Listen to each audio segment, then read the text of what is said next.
সেই সময় সেখান থেকে বেরিয়ে আসে একটা কালো মুখ। তার চোখ দুটো জ্বলজ্বল করছে, আর সাথে সাথেই একটা বিকট। চলো রতনদা, আজ আরো একটু জঙ্গলের ভিতরের দিকে গিয়ে ওই কুমির মরা নদীতে জাল ফেলি। না রে মদন, আজ আমরা সেটুকু মাছ পেয়েছি তাই অনেক। চল এবার ফিরে যাই। দূর দূর, এই কটা মাছে আর ক টাকা হবে? চলো না, ওই কুমির মরা নদীতে একবার জাল ফেলি চলে আসবে। আরে বেশি লোভ ভালো নয় রে।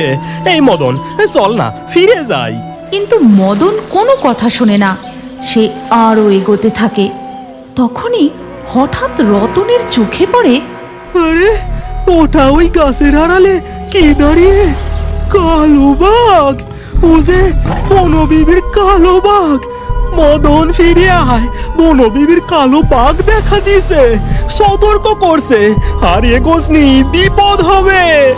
তোমার ওই গল্প কথা রাখো তো রতনদা, আমাকে মিথ্যে ভয় দেখিয়ে লাভ নেই। আর তুমি না যাও না যাবে, আমি চললাম। এই কথা বলে মদন আরো এগিয়ে যায়। আর তারপরেই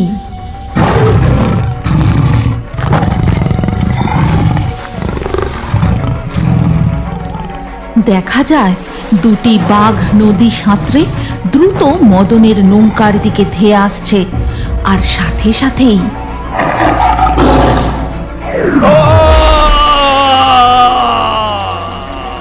মদন, এটা তো মদনের গলা। মদন, মদন! কিন্তু মদনের আর কোনো সাড়া পাওয়া যায় না। তারপর রতন দ্রুত নৌকা নিয়ে গ্রামের দিকে ফিরে আসে। ওগো, কে কোথায় আসো গো? মদনের যে বাঘে খেলো। এ কি কইছেন গো দাদা? হায় গো হায়, আমার কি সর্বনাশ হলো গো! এর বেশ কিছুক্ষণ পর সবাই ধরাধরি করে একটা সাদা কাপড়ে ঢাকা দেহ এনে গ্রামের বনবিবির থানে রাখে। এ কি হইল মা? আমি তোমার পূজার কোনো ত্রুটি রাখিনি, তাহলে এমন সর্বনেশ কেনে হলো মা গো? তুমি টুটি রাখনি ঠিক, কিন্তু মদন জঙ্গলের নিয়ম ভেঙেছে। বেশি নোব করতে গিয়েছিল, তারই শাস্তি ওকে পেতে হলো। এই ঘটনার পর কেটে যায় 18টা বছর। একদিন সকালবেলা, হলো আসবে আসবে, সেলি তোর এখনই আইসে পড়বে। কখন থেকে শুধু ঘর আর বাইর করতেছে গো। ঠিক সেই সময় তাদের বাড়ির উঠানে পীযূষ এসে দাঁড়ায়। মা, কেমন আছো মা? আমায় চিনতে পারছো? খোকা, আমার খোকা, তুই কত বড় হয়ে গেছিস বাবা, কত বড় হয়ে গেছিস। কত বছর পর দেখছি তোকে। তুমি কেমন আছো ঠাকুমা? এখনো আগের মতো হাঁটাচলা করতে পারো? কত বছর পর দেখছি তোকে। আয় বাবা, আমার পাশটাতে বস। কি করব বলো? তোমরাই তো আমাকে শহরে পড়াশোনা করতে পাঠিয়ে দিলে পিসির কাছে। স্কুল শেষ করে এবার কলেজে ভর্তি হব, দেশের বাইরে চলে যাব। তাই তো পিসি বললে, যা গিয়ে মা ঠাকুমার সাথে দেখা করে আশীর্বাদ নিয়ে আয়। ও পিসি বললো বলে? কেন, তোর মাকে দেখতে ইচ্ছে করেনি? করবে না কেন? কতবার তো তোমাদেরকে শহরে আসতে বলেছিলাম, তুমিই তো যাওনি। একা যেতে পারবে না, এখানে ছেড়ে ওখানে গিয়ে মানিয়ে নিতে পারবে না। থাক বাসা, এখন মান অভিমান থাক। আগে কিছু মুখে দে, একটু বিশ্রাম কর। এরপর পীযূষ বিকেলবেলার দিকে সুন্দরবনে তাদের ঝড়খালি গ্রামের আশপাশটা ঘুরে দেখতে বেরোয়। তুমি আমাদের মদনের সেলিনা? ঠিক চিনেছি, কেমন শহরের বাবুটি হয়ে গেছো। কিন্তু আমি আপনাকে চিনতে পারিনি। আসলে বাঘের কারণে বাবা মারা যাবার পর অনেক ছোটবেলায় গ্রাম ছেড়ে চলে গেছিলাম, তো তাই কাউকেই মনে নেই। তা তো বটেই, তা তো বটেই। তা গ্রাম ঘুরতে বেরিয়েছো বুঝি? তাই এত বছর পর এই গ্রাম কেমন দেখতেছো? কেমন আর দেখবো, চতুর্দিকে ভাঙা রাস্তা, কাদা, নোংরা, আর কটা ছোট ছোট কুঁড়ে বাড়ি। কি আর আছে এখানে দেখার মতো? এরই নাম গ্রাম, বুঝেছো? এরই নাম গ্রাম। কালকে আমি জঙ্গলে মধু পাড়তে যাব, আমার সাথে যাবে নাকি? সেদিন রাতের বেলা মদনের বউ তার ছেলে পীযূষকে যখন খেতে দেয়, তখন আয় বাবা, ভাত বেরিয়েছি, খাবি আয়। এসব কি খাবার? ভাত, আলু সেদ্ধ, আর ওটা কি? কি বিচ্ছিরি দেখতে। কি বলছিস বাবা? গরিবের ঘরে এর থেকে বেশি আর কি থাকবে? কেন রে, শহরে তোর পিসি বুঝি রাতে ভাতের বদলে অন্য কিছু খেতে দেয়? আর এটা এটা সুনো মাছের সসরি, খেয়ে দেখ না, খুব ভালো লাগবে।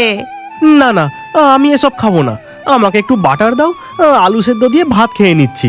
ওসব মাখন তো ঘরে নেই বাবা। ঠিক আছে, তুই বস, আমি পাশের বাড়ি থেকে একটু ঘি চেয়ে নিয়ে আসি। এরপর মদনের বউ পাশের বাড়িতে চলে যায় পীযূষের জন্য একটু ঘি চেয়ে আনতে। তারপর রাতের খাওয়া দাওয়া হয়ে গেলে খোকা, তুই এই খাটের উপর শুয়ে পড়, আমি আর ঠাকুমা এই মেঝেতেই শোবো। সে কি, এই ঠান্ডায় আমি একা খাটে শোবো আর তোমরা মেঝেতে শোবে? না না, তা হয় না। এখানে দেখছি সব কিছুতেই বড় অব্যবস্থা। আমি পিসিকে বলেছিলাম আমি যাব না গ্রামে, তবুও আমাকে জোর করে পাঠালো। এই কথা বলে পীযূষ কিছুটা বিরক্ত হয়ে খাটে গিয়ে চাদর চাপা দিয়ে শুয়ে পড়ে। আর পরের দিন সকাল হতেই কে রে মদনের বেটা, ঘুম থেকে উঠেছিস? আমার সঙ্গে মধু পারতে যাবি নে? সূর্যি যে মাথার উপরে উঠলো রে। সে কি দাদা, আপনি খোকাকে নিয়ে জঙ্গলে মধু পাড়তে যাবেন? না না, ও যাবেনি। না না, আমি যাব। আমার এই ঘরে বসে বসে আর ভালো লাগছে না। আমি একটু জঙ্গল থেকে ঘুরে আসতে চাই। ভয় নেই গো মদনের বউ, এই যাবো, আগে বনো বিবির পুজো দিয়ে তারপর জঙ্গলের সামনে ব্যাগে ঘুরে যদি মধু পাই ভালো, না হলে ফিরে আসবো খন। এরপর পীযূষ রতনের সঙ্গে জঙ্গলের দিকে চলে যায়। তারপর এক জায়গায় দাঁড়িয়ে রতন গাছ থেকে কিছু বনফুল তুলে নেয়। জঙ্গলে মধু পাড়তে যাচ্ছ, তার জন্য বুনো ফুল তুলছো কেন? এই ফুল দিয়ে আগে বনো বিবির পুজো দিব, তারপর তো জঙ্গলের ভেতরে যাব মধু সংগ্রহ করতে। কালী, দুর্গা, লক্ষ্মী, সরস্বতী, অনেক পুজোর নাম শুনেছি। এই বনবিবির পুজোটা আবার কি? খোকার দেখছি ছোটবেলার কথা কিছুই মনে নেই। বনবিবি হলো জঙ্গলের দেবী, তাকে পুজো দিয়ে তার অনুমতি নিয়ে তবে তো জঙ্গলে যেতে হয়। এই জঙ্গলের অনেক নিয়ম আছে বাবা, বুঝলে? এরপর রতন খুব ভক্তি ভরে বনবিবির পুজো দেয়, প্রার্থনা জানায়। তারপর জঙ্গলের গভীরে প্রবেশ করে। শোনো খোকা, তুমি কিন্তু অযথা গাছের ডাল ভাঙবেনি, গাছের পাতা ছিঁড়বেনি। জানো তো গাছেরও পেরান আছে, তাদেরও কষ্ট হয়। এটাও কি তোমাদের জঙ্গলের নিয়ম? নিয়ম বয় কি, এই জঙ্গলে আমরা অহেতুক কেউ কাউকে আঘাত করি না, জিনিসের অপচয় করি না। জীবন ধারণ করার জন্য যতটুকু প্রয়োজন আমরা ততটুকুই সংগ্রহ করি। প্রয়োজনের অতিরিক্ত কিছু করলেই তা হয় বনবিবির নিয়ম বিরুদ্ধ। তা এখানেই থামলে যে, আর এগোবে না? চলো আর একটু জঙ্গলের ভেতরে যাই। তুমি এই গাছের গোড়াতেই দাঁড়াও, আমি গাছের উপরে গিয়ে দেখি চাকটা কত বড় হয়েছে, মধু তেমন পাওয়া যাবে কিনা। এই কথা বলে রতন তর করে গাছে উঠে যায়। আর পীযূষ গাছের গোড়ায় দাঁড়িয়ে থাকতে থাকতে উফ, পিঁপড়েটা কি জোর কামড়ালো, বিরক্তিকর। এখানে এভাবে একলা একলা দাঁড়িয়ে থাকতে আর ভালো লাগছে না। এই কথা বলেই পীযূষ মটাস করে একটা গাছের ডাল ভেঙে নেয়। সেটা একটু এদিক ওদিক নাড়ানাড়ি করে ফেলে দেয়। তারপর আবার একটা গাছের ডাল ভাঙে। ঠিক তখনই কিছুটা দূরের একটা ঝোপ কেমন যেন নড়ে ওঠে। ওই ঝোপটা কেমন নড়ে উঠলো না? নিশ্চয়ই ওখানে কোনো ছোটখাটো জন্তু লুকিয়ে আছে। এই কথা বলে পীযূষ সেই ঝোপের দিকে এগিয়ে যায়, কিন্তু সেখানে গিয়ে সে কিছুই দেখতে পায় না।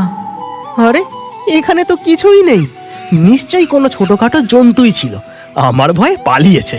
এই কথা বলে পীযূষ সেই ঝোপ থেকে আরও একটা গাছের ডাল মটাস করে ভেঙে নেয়। তারপর সুন্দরবনের জঙ্গলের গহীনে আপন মনে এগোতে থাকে। ঠিক তখনই পীযূষ লক্ষ্য করে সামনের আরও একটা ঝোপ একটু যেন বেশি দুলে উঠল। দেখি তো কে ওই ঝোপের মধ্যে লুকিয়ে রয়েছে।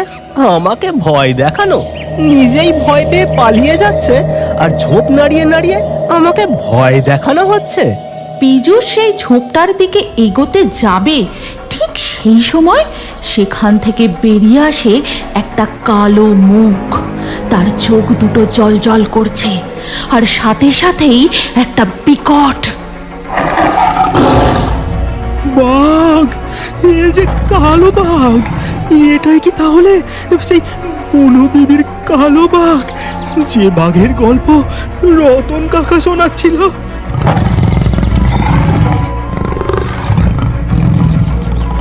মা, মা আমাকে বাঁচাও, মা! ঠিক তখনই একটি সাদা শাড়ি পরা বউ সেই বাঘটির সামনে আসে। থাক, ওকে এক্ষুনি শাস্তি দেওয়ার দরকার নেই। কিন্তু ওই কালো বাঘটি গর্জন করতে করতে পীযূষের দিকে এগোতে থাকে। পীযূষ ওই দৈত্যাকার কালো বাঘ দেখে এতটাই ভয় পেয়ে যায় যে সে জ্ঞান শূন্য হয়ে মাটিতে লুটিয়ে পড়ে।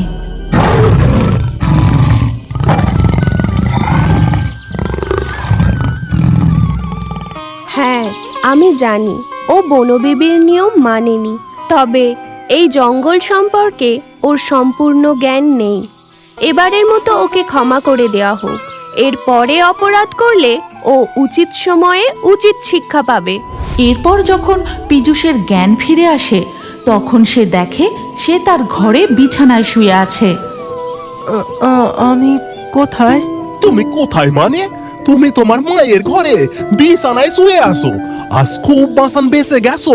তোমায় বলেছিলাম গাছের ঘরে চুপটি করে দাঁড়িয়ে থাকতে, সেখানে তুমি। আজ আমি ঠিক সময় না পৌঁছলে এতক্ষণ তুমি যে বাঘের পেটে চলে যেতে। না না, আপনি নন। সেই সাদা শাড়ি পরা বউটি কোথায়? সেই তো আমাকে বাঘের কাছ থেকে বাঁচিয়েছে, বাঘটাকে আমাকে আক্রমণ করা থেকে আটকেছে। সাদা শাড়ি পরা বউ মানে কে এলো তোর সাথে সেখানে? এরপর পীযূষ সেই সাদা শাড়ি পরা বউটির বর্ণনা দিতে থাকে, আর সবকিছু শুনে ওরে, ও আর কেউ না, উনি বনবিবি। আজ যে তোকে বনবিবি রক্ষা করেছেন রে। তিনি স্বয়ং এসেছিলেন তোকে রক্ষা করতে। জয় জয় বনবিবির জয়, জয় বনবিবির জয়। তারপর পীযূষ সকলের সাথে সেই বনবিবির থানে গিয়ে মন থেকে ভক্তি ভরে পুজো দেয়। তারপর ঠাকুমা আর মাকে প্রণাম করে তাদের সুন্দরবনের ঝড়খালি গ্রাম থেকে আবার কলকাতা শহরে ফিরে আসে।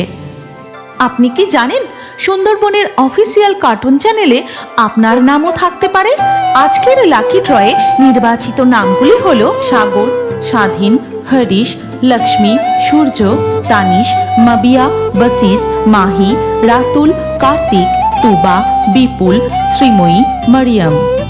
আপনার নামও যদি সুন্দরবন কার্টুন চ্যানেলে দেখতে চান তাহলে চ্যানেলটি এক্ষুনি সাবস্ক্রাইব করে তারপর আপনার নাম কমেন্টে লিখে দিন।